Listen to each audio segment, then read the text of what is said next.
У врачей этой инфекционной больницы в Бишкеке начались по-настоящему жаркие дни. Медики с трудом справляются с наплывом пациентов. Ежедневно поступают более 100 человек. И в основном это маленькие дети. Сейчас все 10 отделений учреждения переполнены. Пациенты лежат даже в коридорах. В процедурных кабинетах делают капельницы сразу нескольким пациентам. Всем нужна срочная помощь. Больные чаще всего поступают в тяжелом состоянии. При кишечном расстройстве происходит быстрое обезвоживание организма.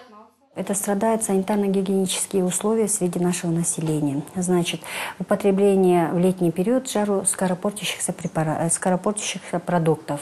Также не моют руки, не моют овощи, фрукты перед едой.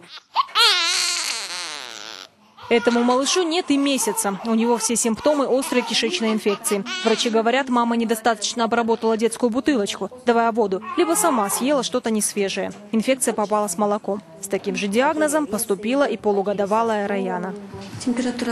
Плохо стало ребенку очень быстро, он сразу ослаб. Тут же поднялась высокая температура, началась рвота. Я ее привезла сюда сразу, не знаю, в чем причина. Может, из-за того, что ела до этого салат, но овощи тщательно мыла.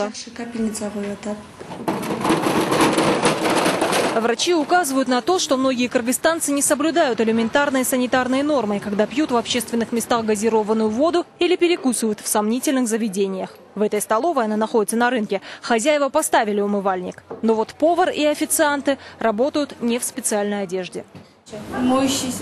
Мы всю посуду моем моющим средством. К нам часто заходят сотрудники санэпидемстанции. Хотя руководство этого рынка жалуется, что уже несколько месяцев не может найти санитарного врача. Специалисты просто не хотят здесь работать. Базар становится бесконечным источником инфекций. Сейчас его стараются контролировать санэпидемиологи из республиканского центра. Буквально недавно они нам оставили предписание. Мы устраняем эти недостатки. Сейчас, значит, мы начали устанавливать холодильные прилавки для реализаторов салатов. Вот еще это одна у нас палата. Как видите, они у нас переполненные. Сложная эпидемиологическая обстановка повторяется ежегодно. Больница пока справляется с потоком пациентов, хотя уже с трудом, не хватает врачей. И если не начнутся профилактические работы, а население не научится соблюдать санитарные нормы, то ситуация с отравлениями может выйти из-под контроля.